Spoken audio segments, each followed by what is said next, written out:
Assalamualaikum warahmatullahi wabarakatuh. Perkenalkan, kami dari kelompok 3. Kali ini kelompok kami akan mempresentasikan tugas akhir dari mata kuliah Praktikum Sistem Basis Data yang diampu oleh dosen Ibu Zati Nukoitani. Sebelumnya, perkenalkan, nama saya Muhammad Tarayuda dengan NIM 23105 12123. Perkenalkan, saya Muhammad Nur Alif Ramadan dengan NIM 2310512125.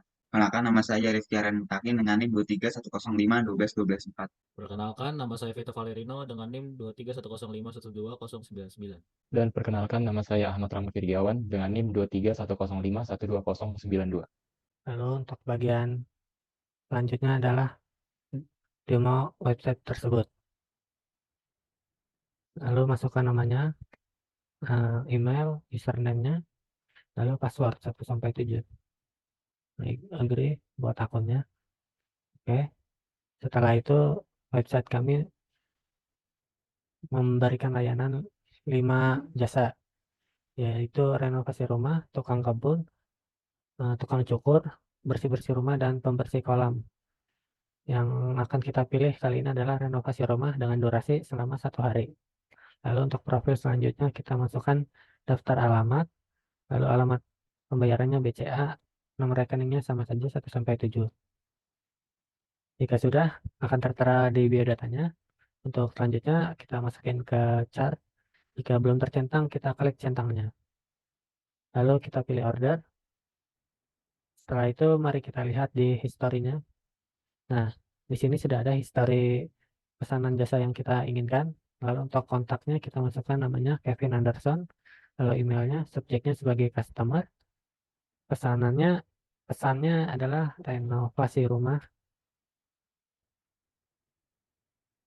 selama 1 hari. Nah, jika sudah, kita ada di selanjutnya. Lalu untuk di bagian sini ada profile, yaitu biodata kita. Akun setting sama saja untuk seperti profile. Jika sudah tidak ada yang dibutuhkan lagi, di tombol sini akan melakukan sign out untuk keluar seperti tampilan pertama. Baik, selanjutnya saya akan menjelaskan bagian front end dari aplikasi yang telah kami buat, di mana saya akan menjelaskannya menggunakan Visual Studio Code. Pada kali ini, di web Comify yang telah kami buat, kami telah membuat webnya dengan beberapa laman-laman atau page di dalamnya, di mana kami menggunakan HTML. Yang pertama ini ada page untuk register, di mana page untuk register ini berisikan kode-kode untuk sebuah laman dari register yang tadi didemokan. Kemudian yang pertama ini ada bagian link untuk CSS-nya, untuk menghubungkan ke CSS-nya. Kemudian di sini ada main dari kontennya. Di sini ada tempat-tempat untuk menginputkan seperti nama, kemudian email, username, password. Nah, kemudian di sini ada tombol untuk create akunnya. Kemudian di sini ada footer untuk di akhiran dari sebuah web halaman registernya. Kemudian di akhirnya ada link untuk menghubungkan ke JavaScript. Kemudian selanjutnya ada page untuk login. Untuk page untuk login ini tidak jauh beda dengan page pada register.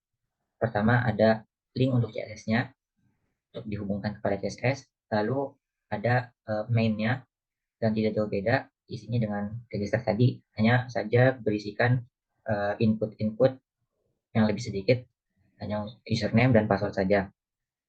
Kemudian di sini ada tombol untuk loginnya.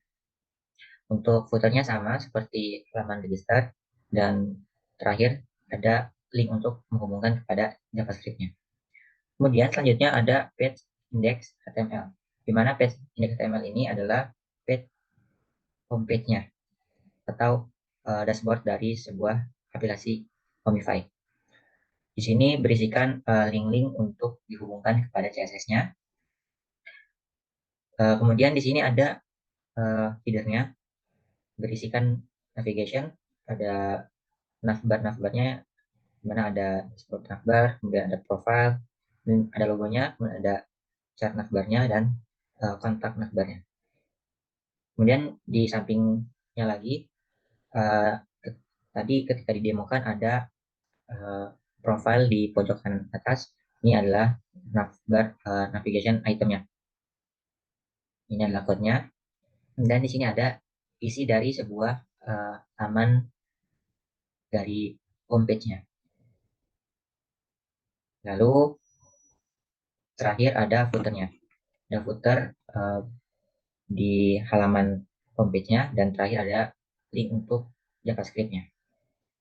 Kemudian ada laman user profile, di mana di sini berisikan profile dari user, dan isinya tidak jauh beda secara struktural dengan indeks HTML yang tadi. Untuk pertama ada link pada CSS-nya, kemudian ada header-nya, kemudian di sini ada isinya. Isinya berbeda dengan yang lain. Kemudian terakhir ditutup oleh sama, yaitu dengan footer. Dan di bawahnya ada link pada JavaScript-nya. Kemudian di sini ada beberapa folder-folder yang telah kami buat. Yang pertama ada folder aset, di mana di sini ada berisikan yang pertama CSS-nya atau style CSS, di mana di sini bertujuan kita menggunakan style CSS ini agar web yang kami gunakan memiliki tampilan yang lebih menarik. Kemudian kami memasukkan image-nya atau gambar-gambar yang nanti akan ditampilkan di dalam website-nya. Kemudian terakhir ada JavaScript-nya menggunakan main.js, di mana di sini berisikan sebuah fungsi-fungsi bertujuan untuk website kita menjadi lebih interaktif dan nantinya bisa dihubungkan kepada database yang kita miliki, seperti itu. Di sini saya akan menerangkan bagian chart, di mana di bagian chart ini terlihat bahwa terdapat header, di mana header ini adalah berfungsi sebagai navigasi terhadap website kami. Kemudian ini adalah sebagai akhir dari sebuah navigasi. Terlihat bahwa ini adalah end navigation. Kemudian itu selanjutnya terdapat bernama div class, yaitu card container, di mana card container ini berfungsi sebagai pembungkus di antara elemen div class yang berada di bawahnya, seperti card item left, biaya layanan, diskon, dan juga total, di mana dengan menggunakan card item ini saya dapat dengan mudah membuat style CSS-nya seperti itu. Kemudian ini adalah akhir dari sebuah fungsi main, dan ini saya membuat button class bernama kelasnya itu terdapat bernama order button, dan ketika diklik ini saya menggunakan sebuah JavaScript bernama confirm chart HTML, yaitu bernama order, agar lebih interaktif. Kemudian selanjutnya di sini saya akan menjelaskan HTML, yaitu bagian confirm, di mana bagian confirm ini juga terdapat navigation yang berfungsi sebagai header terdapat di atas dalam website kami, seperti itu. Kemudian juga ini adalah akhir dari sebuah navigasi. Kemudian di dalam confirm ini juga terdapat menu sign out yang berada di pojok sebelah kanan nanti yang muncul di website kami. Kemudian juga ini adalah juga terdapat sebuah footer, yaitu berada di bawah website kami. Nah, sebelum footer ini terdapat fungsi main, di mana fungsi main ini setelah kami klik terdapat konfirmasi order, yaitu akan membuat atau menampilkan tulisan yaitu order telah dikonfirmasi, silakan menunggu notifikasi dan menghubungi penyedia jasa, seperti itu. Dan juga terdapat button yang saya beri nama back to home, di mana ketika saya klik back to home itu kemudian akan kembali menuju dashboard, seperti itu kurang lebih. Kemudian di sini saya akan menjelaskan yaitu bagian kontak, di mana di bagian kontak ini sama seperti sebelumnya juga, ini juga terdapat navigation, dan kemudian di dalam bagian kontak ini terdapat fungsi main, di mana ini terdapat tag all atau unordered list dengan nama, dan juga terdapat kontak ini juga mengakhiri dari sebuah kontak tersebut. Kemudian ini juga sebuah kontak-kontak yang nanti juga bisa dihubungi, seperti itu. Kemudian saya beralih menjelaskan tentang style CSS ini, di mana style CSS ini saya masukkan ke dalam aset. Di dalam aset ini terdapat file bernama CSS, kemudian maksudnya folder bernama CSS, kemudian di dalam folder CSS ini terdapat nama yaitu style CSS, seperti itu. Di mana style CSS ini kurang lebih eh, merupakan sekumpulan semua CSS yang berada saya buat di HTML seperti chart ini berfungsi sebagai pemanis dari sebuah kode HTML, kurang lebih seperti itu. Ini kurang lebih saya terangkan sedikit. Di sini adalah body. Body itu di mana nanti itu akan membuat tampilan itu menjadi lebih menarik, di mana di dalam tag body yang berada di HTML itu saya buat font family atau juga ukuran fontnya itu open sans seperti itu, dan backgroundnya itu berwarna putih dan color, dan warnanya itu berwarna hitam, kurang lebih seperti itu. Dan ini kurang lebih eh, CSS yang dapat memberi pemanis pada kode HTML yang kami buat pada website kami, kurang lebih seperti itu. Baik, selanjutnya akan saya lanjutkan. Ini merupakan backend dari website kami, website Homify. Ini merupakan contoh dari salah satu backend, dari salah satu bagian dari backend kami, di mana kami menggunakan PHP. Nah, ini bernama kontak PHP. Apa itu kontak PHP? Ini berfungsi untuk menyambungkan atau memasukkan input dari user di halaman kontak masuk ke dalam database kami. Nah, jadi user bisa mengirim pesan atau menginput data dari halaman kontak yang ada di website kami, lalu masuk ke database kami. Nah, langsung lanjut ke kodenya, di mana line 2 sampai line 4 ini merupakan kode untuk kami menerima datanya, menerima data nama, email, dan juga subjek. Lalu selanjutnya pada line 6 sampai 9 ini untuk merupakan data untuk mengakses database Homify. Lalu selanjutnya pada line 12, mohon maaf, ini merupakan kode untuk menciptakan koneksi kepada uh, database kita agar terhubung dengan informasi-informasi untuk mengaksesnya seperti server name, username, password, dan juga nama database. Lalu pada line 15 sampai 17 ini merupakan kode untuk mengecek apakah koneksinya itu sudah baik atau sudah terkoneksi. Jadi jika dia terkoneksi dan tidak error, jika dia koneksinya error, maka akan connection failed. Lalu di bawahnya bagian line 19 dan juga line 20 ini merupakan persiapan statement. Di mana karena tujuannya untuk mengisi form submission, maka isinya akan query seperti insert into form submission. Nah, ini merupakan nama tabel yang akan nanti dijelaskan oleh teman saya di bagian database. Form submission, lalu berisi name, email, subject yang seperti di atas tadi, data diterima. Lalu values-nya tadi name, email, dan subject. Lalu selanjutnya setelah statementnya disiapkan, maka akan dijalankan kodenya atau query-nya.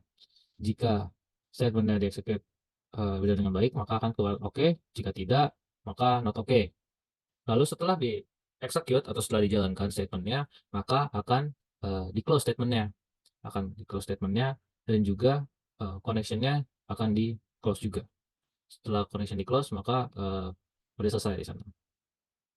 Dan jika ada seorang user lagi yang menginput, maka akan mulai lagi dari awal. Mungkin segitu saja di bagian backend, akan dilanjutkan ke bagian database. Ya, jadi sekarang saya akan menjelaskan database dan tabel-tabel yang terlibat dalam mekanisme website Homify kami. Ya, menggunakan database Homify. Yang pertamanya itu ada tabel form submission, di mana ini terhubung dengan layanan kontak yang tadi telah dijelaskan oleh Vito. Selanjutnya ada tabel pengguna yang berisi data-data diri dari pengguna yang login. Selanjutnya yaitu ada tabel penyedia jasa yang berisi tentunya operator-operator yang menyediakan jasa-jasa dalam layanan Homify kami. Selanjutnya ada tabel pesanan, yaitu pesanan yang telah dipesan oleh pengguna, sesuai dengan apa yang telah mereka pilih tentunya. Selanjutnya setelah memesan tentunya pengguna harus melakukan pembayaran, sehingga di sini ada tabel pembayaran. Selanjutnya itu ada tabel jasa, yaitu jasa-jasa yang tersedia dalam layanan Homify ini, yang dapat dipilih oleh pengguna tentunya. Selanjutnya ada tabel rating, di mana setelah melakukan pembayaran dan jasa yang telah dipesan itu sudah direalisasikan oleh penyedia jasa, pengguna tentunya berhak untuk melakukan pemberian rating terhadap jasa yang telah mereka dapatkan. Nanti akan masuk ke tabel rating ini. Selanjutnya saya akan menampilkan contoh dari data-data yang masuk ke database kami. Yang pertama yaitu ada dari tabel form submission dari layanan kontak tadi. Selanjutnya itu ada tabel pengguna yang masuk. Selanjutnya ada tabel penyedia jasa. Selanjutnya itu ada tabel pesanan sesuai dengan apa yang telah dipilih oleh pengguna tentunya. Setelah melakukan pemesanan ada tabel pembayaran, bisa dilihat datanya. Selanjutnya adalah jasa yang telah dipilih. Dan yang terakhir adalah rating yang diberikan oleh pengguna tentunya. Dan sedikit mengingatkan tentunya beberapa data di sini masih bersifat dummy, bukan berasal dari mekanisme operasional Homify yang telah kami lakukan. Berikut adalah penjelasan dari saya. Cukup sampai di sini. Untuk presentasi dari kelompok kami, mungkin itu saja. Jika ada kritik dan kesalahan dari kelompok kami, mohon dimaafkan dan diberitahukan. Wassalamualaikum warahmatullahi wabarakatuh.